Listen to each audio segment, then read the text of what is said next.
आज हम लोग इस वीडियो में शॉर्ट रन लॉ डिस्कस करेंगे। लास्ट वीडियो में मैंने आपको बताया था कि अगले वीडियो में हम लोग लॉज शुरू करने वाले हैं और जो आपको लॉ पढ़ना है प्रोडक्शन के चैप्टर में वो आपको दो टाइप का पढ़ना होगा।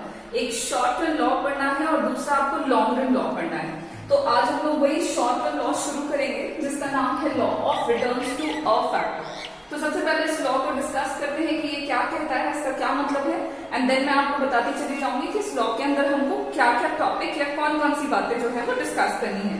तो लॉ जो है उसका नाम है law of returns to a factor. ठीक है, मैं सिंपली आपको बता देती हूँ कि ये लॉ क्या एक्सप्लेन करता है इसके नाम से, फिर इसके डेफिनेशन पर आएंगे। ठीक है, तो देखो इस लॉ में आपको दिख रहा है अ फैक्टर। ये लॉ आपको बताता है कि जब आप एक फैक्टर में यानी कि एक फैक्टर ऑफ प्रोडक्शन में, बेसिकली प्रोडक्शन में जो एक फैक्टर ऑफ प्रोडक्शन की बात हो रही है वो हो रही है लेबर की बात। लेबर इसलिए बच्चों क्योंकि हम शॉर्ट रन लॉ पढ़ रहे हैं और शॉर्ट रन के बारे में आपको पता है कि शॉर्ट टाइम पीरियड में आप सारे के सारे फैक्टर्स को चेंज नहीं कर सकते।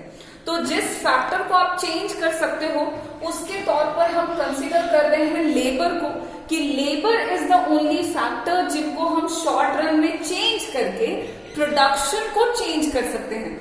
तो ये लॉ जो है ये एक्सप्लेन करता है कि जब आप एक फैक्टर जो कि लेबर है उसको चेंज करोगे, तो जब भी आप फैक्टर ऑफ प्रोडक्शन को चेंज करोगे तो उसके रिस्पॉन्स में जो आउटपुट है वो चेंज होगा। तो आउटपुट में जब आप एक फैक्टर को चेंज करोगे तो उसके बदले में, रिटर्न में आपके आउटपुट में जो भी चेंज देखने को मिलेगा हम उसी चेंज को डिस्कस कर रहे हैं under the law of returns to a factor. इसके नाम से बस इतना ही समझोगे, यही डेफिनेशन है, काम हो गया पूरा। ओके, बोलता है कि एक फैक्टर को बदलेंगे और वो एक फैक्टर लेबर है क्योंकि हम किस टाइम में है, हम शॉर्ट पीरियड में है। तो जब हम एक फैक्टर जो कि लेबर है उसके यूनिट को चेंज करेंगे तो आउटपुट में जो भी चेंज देखने को मिलेगा वही चेंज डिस्कस करेगा law of returns to a factor. इसको डिफाइन करते हुए आप कह सकते हो कि अंडर दिस लॉ, इस लॉ के अंदर हम डिस्कस करते हैं होने वाले चेंज को। किसमें होने वाले चेंज को? तो जो टोटल प्रोडक्शन है टीपी, टोटल प्रोडक्शन में होने वाले चेंज को हम डिस्कस कर रहे हैं, जो कि आपको क्यों देखने को मिलेगा? तो as a result of change in unit of variable factor that is labour in the short run. समझ लो बात को, शॉर्ट टाइम पीरियड में वेरिएबल फैक्टर के तौर पे हमारे पास है लेबर और हम लेबर के यूनिट को जब चेंज करेंगे तो उसके चेंज के कारण टोटल प्रोडक्शन में जो चेंज देखने को मिलेगा हम उसी चेंज को डिस्कस कर रहे हैं under the law of returns to a factor. अब लॉज जब भी हम पढ़ते हैं तो लॉ के कुछ बेसिक स्टेप्स होते हैं। ठीक है, लॉ में सबसे पहली चीज जो हम पढ़ते हैं वो है डेफिनेशन। डिफाइन कैसे करेंगे आप, लॉ का क्या मतलब है फर्स्ट। सेकेंडली ये होता है आपका एजम्पशन। होता क्या है कि जो भी लॉ है वो कुछ बातों पे बेस्ड होता है। आप किसी भी सब्जेक्ट में जब भी लॉ पढ़ते हैं तो आप देखते होंगे वहां पे कुछ बातों को अज्यूम कर लिया जाता है, एजम्पशंस। एजम्पशन का मतलब हो गया कि कुछ बातों को हमने मान लिया है, मान्यताएं। ओके, कि ये चीजें एज इट इज ऐसी हैं और इसके कारण हमको वो लॉ जो है वो देखने को मिलेगा। तो लॉ में सबसे पहले आता है मीनिंग, डेफिनेशन आप बोलो। दूसरी चीज जो आती है वो है एजम्पशन। तीसरी चीज जो आती है वो है एक्सप्लेनेशन और चौथी चीज जो हो जाएगी वो होगा हमारा कॉजेज। तो हम लोग भी वही स्टेप्स फॉलो करने वाले हैं। फर्स्ट हो गया हमारा मीनिंग, हो गया डेफिनेशन, हो गया आप जो बोलना चाहते हैं बोलें, एंड देन हमारी बारी है एजम्पशंस की। तो ऐसा है कि law of returns to a factor जो है ये कुछ बातों पर बेस्ड है। ठीक है, इसके लिए आपको कुछ बातों को अज्यूम करना पड़ेगा। तो वो कौन कौन सी बातें हैं चलो देख लेते हैं। सबसे पहला है कि आपको ये लॉ तभी देखने को मिलेगा जब टाइम पीरियड जो है वो शॉर्ट है। ठीक है, जैसा कि डेफिनेशन में है ये शॉर्ट रन लॉ है। ठीक है, तो सबसे पहला एजम्पशन भी यही है कि जो टाइम पीरियड है वो शॉर्ट टाइम पीरियड है। लॉन्ग रन में, लॉन्ग टाइम पीरियड में आपको ये लॉ देखने को नहीं मिलेगा। सवाल है कि क्यों नहीं देखने को मिलेगा? तो लॉन्ग रन एक ऐसा टाइम पीरियड है जिसमें आपके सारे फैक्टर्स ऑफ प्रोडक्शन जो है वो वेरिएबल है। तो फिर जब बात हो रही है कि हमारे पास ओनली फैक्टर है, हम एक ही को चेंज कर रहे हैं, वो बात आपकी सही नहीं होगी फिर। तो सबसे पहला एजम्पशन है कि शॉर्ट टाइम पीरियड है। दूसरा एजम्पशन है कि हमने माना है कि जो लेबर है is the only variable factor. ये लॉ इस बात पे बेस्ड है कि आपके पास वेरिएबल फैक्टर के तौर पर सिर्फ और सिर्फ एकमात्र फैक्टर है, that is labour. Labour is the only factor, बाकी सारे के सारे फैक्टर्स जो हैं वो फिक्स्ड हैं। तीसरा एजम्पशन है कि जो यूनिट ऑफ लेबर का इस्तेमाल किया जाएगा in the process of production, मान लिया गया है कि वो होमोजीनियस है, सारे के सारे एक समान है, ठीक है, ये एजम्पशन है। और नेक्स्ट एजम्पशन है कि जो स्टेट ऑफ टेक्नोलॉजी है, तकनीक का जो इस्तेमाल किया जा रहा है in the process of production, वो मान लिया गया है कि वो कांस्टेंट है, स्थिर है। मतलब टेक्नोलॉजी में कोई भी चेंज देखने को आपको नहीं मिलेगा। जहां पर भी आप चार बातों को मानोगे तब आपको ये लॉ जो है वो देखने को मिलेगा इन द फील्ड। बेसिकली ये फील्ड में अब एप्लीकेबल है, तो फील्ड में आपको ये देखने को मिलेगा कि अगर शॉर्ट रन है, लेबर है वेरिएबल फैक्टर, सारे के सारे यूनिट होमोजीनियस हैं एंड टेक्नोलॉजी का कांस्टेंट रहना जरूरी है। अब हम आते हैं इस लॉ के एक्सप्लेनेशन पर। इस लॉ को हम एक्सप्लेन कैसे करेंगे? तो एक्सप्लेनेशन में जब हम बात कर रहे हैं तो ऐसा है कि law of returns to a factor के अंदर आपको तीन तरह का चेंज देखने को मिलेगा। बात समझोगे? लॉ जो है वो कहता है कि जब भी हम वेरिएबल फैक्टर के यूनिट को चेंज करेंगे तो टोटल प्रोडक्शन जो है वो चेंज होगा। तो टोटल प्रोडक्शन में जो चेंज देखने को मिलेगा वो आपको तीन तरह का देखने को मिलेगा, जो कि यहाँ पे ABC के तौर पे लिखा हुआ है। देखोगे सबसे पहला जो चेंज है that is increasing returns to a factor. मतलब टोटल प्रोडक्शन में जो चेंज होगा ना वो तीन तरह का है। इंक्रीजिंग रिटर्न्स देखने को मिलेगा, डिक्रीजिंग रिटर्न्स भी देखने को मिलेगा एंड कांस्टेंट रिटर्न्स भी आपको देखने को मिलेगा। अब वन बाय वन करके हम लोग इसको एक्सप्लेन करते हैं कि इंक्रीजिंग रिटर्न्स का क्या मतलब है, डिक्रीजिंग का क्या मतलब है, कांस्टेंट का क्या मतलब है। तो increasing returns to a factor, नाम से ही समझ लोगे कि एक फैक्टर जो कि कौन है भाई, तो लेबर है। क्यों है भाई? क्योंकि हम शॉर्ट रन में हैं, ठीक है। तो शॉर्ट रन में जब एक फैक्टर जो कि लेबर है उसके यूनिट को जब आप इंक्रीज करते हैं, ठीक है, यूनिट वाइज जब आप लेबर को इंक्रीज करते हैं तो कहता है कि टोटल प्रोडक्शन जो होगा वो इंक्रीज करेगा और इंक्रीज होने का जो रेट है सॉरी, वो कैसा होगा, वो भी इंक्रीजिंग होगा, ठीक है। Increasing returns to a factor explain करता है according to this law, when we increase the unit of variable factor that is labour in the short run, the total production increases at an increasing rate. बोलता है कि जब आप एक factor labour को short run में उसके unit wise increase करोगे तो टोटल प्रोडक्शन तो इंक्रीज होगा ही होगा, वो तो नेचुरल है कि इनपुट बढ़ाएंगे तो आउटपुट बढ़ेगा। बट इंक्रीजिंग रिटर्न्स कहता है कि टोटल प्रोडक्शन बढ़ेगा जरूर, लेकिन बढ़ने का जो रेट होगा वो कैसा होगा, इंक्रीजिंग होगा। और इसको एक्सप्लेन करने के लिए हमने एक शेड्यूल ड्रॉ किया है जो कि कुछ इस तरह का आपको दिख रहा है। यहाँ पे QL लिया हुआ है हमने। QL क्या इंडिकेट कर रहा है, quantity of variable factor that is labour को। TP is the total production and marginal production हमने TP की मदद से निकाला हुआ है। अब यहाँ पे देखो लॉ क्या बोल रहा था कि वेरिएबल फैक्टर जो लेबर है उसको हमने यूनिट वाइज बढ़ाना है, ठीक है। तो सबसे पहले आपका एक लेबर काम पे लगा हुआ है, टोटल प्रोडक्शन इज 10। फिर आपने यूनिट वाइज आपने लेबर को बढ़ाया है, 1 से 2 किया, एक यूनिट बढ़ाया, देन टोटल प्रोडक्शन जो है वो इंक्रीज हो रहा है, ठीक है। फिर ऐसा करते करते आपने 2 से 3 किया, टोटल प्रोडक्शन फिर से बढ़ गया। फिर आपने 3 से 4 किया, टोटल प्रोडक्शन और ज्यादा बढ़ा। 4 से 5 लेबर किया, आपका टोटल प्रोडक्शन और बढ़ गया। लॉ कहता है कि हम यूनिट वाइज लेबर के यूनिट को बढ़ाएंगे, टोटल प्रोडक्शन हमारा बढ़ेगा जो कि हमें बढ़ता हुआ दिखाई दे रहा है, और बढ़ने का जो रेट है वो इंक्रीजिंग होगा। तो रेट के बारे में आप मार्जिनल प्रोडक्शन से पता लगा सकते हो। आप मार्जिनल प्रोडक्शन की तरफ अगर देख रहे हैं तो ये आपको इंक्रीज होता हुआ नजर आ रहा है। एंड मार्जिनल प्रोडक्शन क्यों निकाला हुआ है, बिकॉज मार्जिनल प्रोडक्शन जो होता है वो टोटल प्रोडक्शन का डिफरेंस ही होता है। फॉर्मूला अगर आपको याद हो तो दिस इज द फॉर्मूला जिसकी मदद से हम मार्जिनल प्रोडक्शन का वैल्यू निकालते हैं।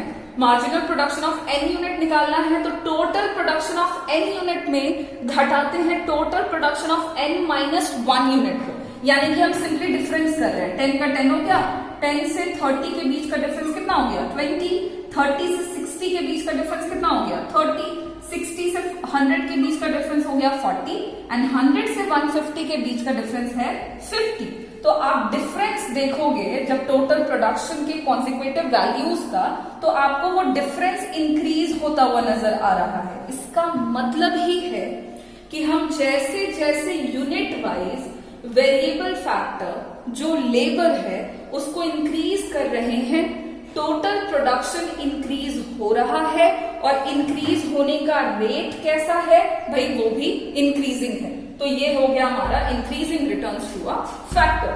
अब इन वैल्यूज की मदद से हमने ग्राफ ड्रॉ किया है। तो ग्राफ में जब आप टीपी का वैल्यू जब आप प्लॉट करोगे इन द ग्राफ तो आपको टीपी का कर्व कुछ ऐसा शेप का मिलेगा।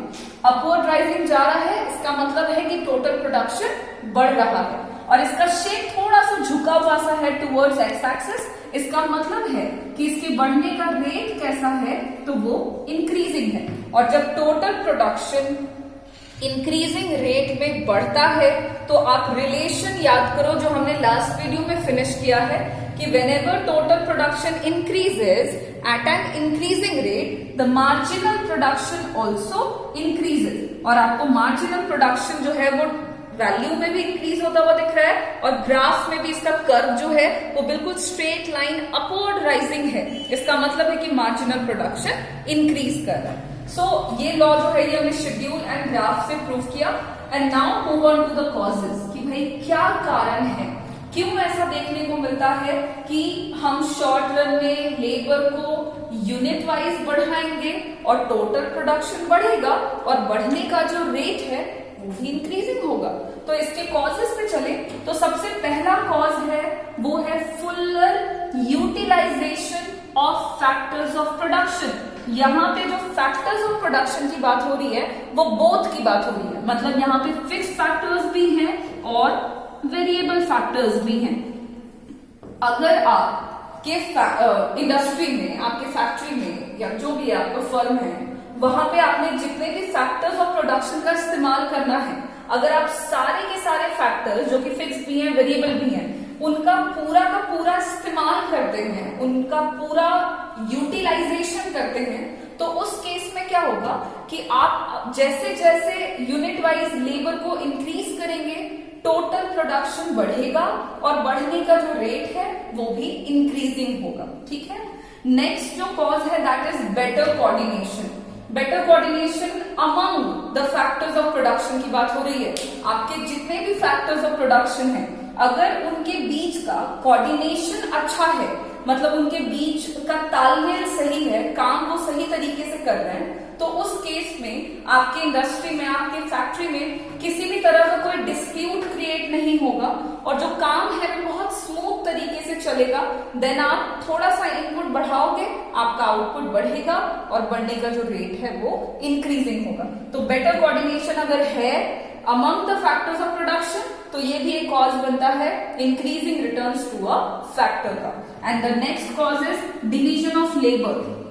आपने जितने भी लेबर का इस्तेमाल किया हुआ है अपनी फैक्ट्री में, अपनी इंडस्ट्री में, अगर आप उन सारे के सारे फैक्टर्स ऑफ प्रोडक्शन अगर आप उन सारे लेबरर्स को उनके एफिशिएंसी, उनके स्पेशलाइजेशन के अकॉर्डिंग डिवाइड कर देते हैं। डिवाइड कर देते हैं का मतलब है कि जो लेबर जिस काम को करने में एफिशिएंट है, जो लेबर जिस काम को बहुत बेहतर तरीके से कर सकता है, अगर आप उस लेबर से वही काम कराएंगे तो उस केस में आपका प्रोडक्शन बढ़ेगा और बढ़ने का जो रेट है वो भी इंक्रीजिंग होगा। तो ये कुछ कॉजेज हैं आपके increasing returns to a factor.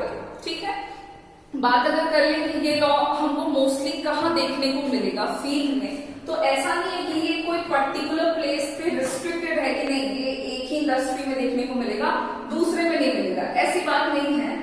ये आपको कहीं पे भी देखने को मिल सकता है, आपको एग्रीकल्चर सेक्टर में भी देखने को मिल सकता है, इंडस्ट्रियल में भी मिल सकता है, बट अगर हम बोलें कि मोस्टली कहाँ देखने को मिलता है, तो ये आपको मोस्टली इंक्रीजिंग रिटर्न्स जो है वो इंडस्ट्रियल सेक्टर में ज्यादा देखने को मिलेगा, कि वहां पे होता ये है कि आप शॉर्ट रन में जैसे जैसे वेरिएबल फैक्टर जो कि लेबर होगा उसको यूनिट वाइज बढ़ाओगे, देन टोटल प्रोडक्शन जो है वो इंक्रीज भी होगा और इंक्रीजिंग रेट से बढ़ेगा। ठीक है, तो this is all about the increasing returns to a factor. Now move on to the next return under this law, that is decreasing returns to a factor. ये आपका दूसरा तरह का चेंज है जो टोटल प्रोडक्शन में देखने को मिलेगा। अब डिक्रीजिंग रिटर्न्स भी इंक्रीजिंग रिटर्न्स की तरह ही है, ऑलमोस्ट सिमिलर, बस माइनर सा डिफरेंस है। क्या है तो देखोगे, ये जो है ये बताता है अंडर दिस लॉ या अकॉर्डिंग टू दिस लॉ, ये बोलता है कि जब आप एक फैक्टर जो कि कौन है, ऑफ कोर्स लेबर है। क्यों है लेबर एक फैक्टर? क्योंकि हम कहाँ हैं, शॉर्ट रन में हैं। ठीक है, तो शॉर्ट रन में वेरिएबल फैक्टर जो कि लेबर है, उसको जब आप यूनिट वाइज इंक्रीज करते हो, बढ़ाते हो, एक एक इकाई आप लेबर का जैसे जैसे बढ़ाओगे, तो डिक्रीजिंग रिटर्न्स बोलता है कि हम लेबर के यूनिट को जैसे जैसे इंक्रीज करेंगे, हमारा जो टोटल प्रोडक्शन होगा वो बढ़ेगा। कंफ्यूज मत हो जाना कि डिक्रीजिंग रिटर्न्स है तो घटना चाहिए, नहीं, बढ़ेगा। ठीक है, लेबर को बढ़ाओगे, देखो सिंपल है, इनपुट को बढ़ाएंगे तो आउटपुट हर हालत में बढ़ेगा ही बढ़ेगा, बस रेट में थोड़ा बहुत चेंज हो सकता है। तो डिक्रीजिंग रिटर्न्स बोलता है कि आप लेबर के यूनिट को इंक्रीज करते हो अगर शॉर्ट रन में, तो टोटल प्रोडक्शन तो इंक्रीज होगा, लेकिन इंक्रीज होने का जो रेट है वो कैसा होगा, वो होगा आपका डिक्रीजिंग। ठीक है, मतलब टोटल प्रोडक्शन बढ़ेगा जरूर, लेकिन बढ़ने का जो रेट है वो डिक्रीजिंग होगा। अब इसके लिए भी हम एक शेड्यूल को रेफर कर सकते हैं। आप देखो यहाँ पे हमने बनाया हुआ है, QL इंडिकेट कर रहा है क्वांटिटी ऑफ वेरिएबल फैक्टर को, जो कि क्या है, लेबर है। TP is the total production and marginal production हमने निकाला हुआ है with the using same formula जो हमने प्रीवियसली डिस्कस किया था। ओके, सो देखोगे QL लेबर है, तो पहला लेबर काम में लगा हुआ है, टोटल प्रोडक्शन इज 10। फिर आपने यूनिट वाइज लेबर को बढ़ाया, total production is also increases 10 to 80। Then after आपने फिर से बढ़ाया हुआ है, आपका प्रोडक्शन फिर से बढ़ रहा है। ऐसे करते करते आप 5 से 6, 6 से 7 आप जाते जा रहे हो, आपका टोटल प्रोडक्शन जो है वो बढ़ता जा रहा है। अब यहाँ पे क्या हो रहा है कि जब आप डिफरेंस करते हो, तो 10 का तो यहाँ पे 10 हो गया, 10 से 18 के बीच का डिफरेंस हो गया कितना, 8। 18 से 24 के बीच का डिफरेंस हो गया कितना, 6। 24 से 28 के बीच का डिफरेंस है 4। 28 से 30 के बीच का डिफरेंस है 2। 30 से 30 के बीच का डिफरेंस हो गया 0 एंड 30 से 28 हो गया है दैट इज -2। यहाँ पे क्या दिख रहा है, यहाँ पे हमको दिख रहा है कि हमारा टोटल प्रोडक्शन इंक्रीज कर रहा है। ओके, लेकिन जब हम डिफरेंस निकाल रहे हैं तो हमको मार्जिनल प्रोडक्शन जो है वो घटता हुआ नजर आ रहा है, ये डिक्रीज कर रहा है। इसका मतलब ये है कि जैसे जैसे हम यूनिट वाइज वेरिएबल फैक्टर जो कि लेबर है उसको इंक्रीज कर रहे हैं, हमारा टोटल प्रोडक्शन तो इंक्रीज हो रहा है, लेकिन उसकी इंक्रीज होने का रेट कैसा है, तो वो डिक्रीजिंग है। और यही बोलता है आपको decreasing returns to a factor law, कि भाई इस तरह का चेंज होगा कि प्रोडक्शन बढ़ेगा, लेकिन बढ़ने की जो दर होगी वो डिक्रीजिंग होगी, वो घटती हुई होगी। इसको हम लोग ग्राफ वाइज अगर देखें तो ग्राफ में आप देख सकते हो टीपी का जो कर्व है वो कुछ इस शेप का गया हुआ है, मतलब अपवर्ड राइजिंग है, विच मीन्स ये बढ़ रहा है, लेकिन इसका शेप थोड़ा सा कॉन्केव है towards x axis. It means that कि बढ़ तो रहा है, लेकिन बढ़ने का रेट कैसा है, तो डिक्रीजिंग है। और total production and marginal production का हमने रिलेशन डिस्कस किया था लास्ट वीडियो में, जिसमें हमने ये देखा हुआ था कि जब टोटल प्रोडक्शन डिक्रीजिंग ऑर्डर में इंक्रीज करता है तो मार्जिनल प्रोडक्शन जो है वो डिक्रीज करता है, और घटते हुए किसी भी वैल्यू का जब आप कर्व बनाओगे तो वो डाउनवर्ड मिलेगा, और आपको एमपी का जो कर्व है वो डाउनवर्ड स्लोपिंग नजर आ रहा है, विच मीन्स कि आपका टोटल प्रोडक्शन बढ़ रहा है, बढ़ने का रेट डिक्रीजिंग है, एंड मार्जिनल प्रोडक्शन जो है वो घट रहा है। ठीक है, एंड नाउ कॉजेस क्या आते हैं, कि कॉज क्या है, क्यों ऐसा होता है कि भाई हम यूनिट वाइज लेबर को बढ़ा तो रहे हैं, लेकिन प्रोडक्शन जो है वो बढ़ रहा है और बढ़ने का रेट डिक्रीजिंग है। तो सबसे पहला कॉज है under utilisation of factors of production. Again I repeat, factors of production में we are taking the both factors, fixed factors and variable factor. तो फिक्स्ड फैक्टर्स की भी बात हो रही है, वेरिएबल फैक्टर्स की भी बात हो रही है, दोनों की बात हो रही है। जितने भी फैक्टर्स ऑफ प्रोडक्शन काम पे लगे हुए हैं, अगर आप उनका अंडर यूटिलाइजेशन करते हैं, अंडर यूटिलाइजेशन मतलब जितना काम उनको करना चाहिए in the process of production, अगर आप उनसे उतना काम नहीं लेते हैं, उनका पूरा इस्तेमाल नहीं करते हैं, उनको फुलर कैपेसिटी में यूटिलाइज नहीं करते हैं, उस केस में क्या होगा कि जैसे जैसे इनपुट बढ़ाओगे, तो जैसा कि मैंने पहले बोला, इनपुट बढ़ाएंगे तो आउटपुट बढ़ेगा, लेकिन क्योंकि आप अपने फैक्टर्स का पूरा इस्तेमाल नहीं कर रहे हैं, तो आउटपुट बढ़ेगा जरूर, लेकिन बढ़ने का जो रेट होगा वो डिक्रीजिंग होगा। नेक्स्ट कॉज है नो कोऑर्डिनेशन। अगर कोऑर्डिनेशन नहीं है among the factors of production, तो उस केस में क्या होगा कि बहुत डिस्प्यूट होने के चांसेस होते हैं। अगर कोऑर्डिनेशन नहीं है, लोग एक दूसरे की बात नहीं सुन रहे हैं या बेटर तरीके से काम नहीं चल रहा है, तो प्रोडक्शन का जो काम है वो स्मूथली नहीं चलेगा।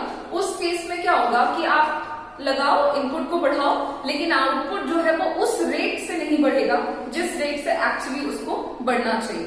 तो इनपुट जितने भी हैं उनके बीच का कोऑर्डिनेशन बहुत इंपॉर्टेंट रोल प्ले करता है, नहीं तो फिर डिस्प्यूट ज्यादा होंगे, झगड़े होंगे, वर्कर्स स्ट्राइक पे चले जाएंगे, तो इस तरह के काम होंगे जिससे प्रोडक्शन का काम जो है वो अफेक्टेड होगा। तो no coordination is the cause of decreasing returns to a factor. And the next cause is no division of labour. अगर आपने लेबर जितने भी काम पे लगा रखे हैं उनको अगर आप उनके स्पेशलाइजेशन के अकॉर्डिंग काम पर नहीं लगाते हैं, जो लेबर जिस काम को करने में एफिशिएंट है, अगर आप उस लेबर से वो काम नहीं करवा रहे और जैसे तैसे आपने डिवीजन किया हुआ है, किया हुआ ही नहीं है, किसी और से कोई और ही काम करवा लेगा, तो उस केस में काम होगा जरूर, तो लेकिन उस रेट से नहीं होगा जिस रेट से होना चाहिए।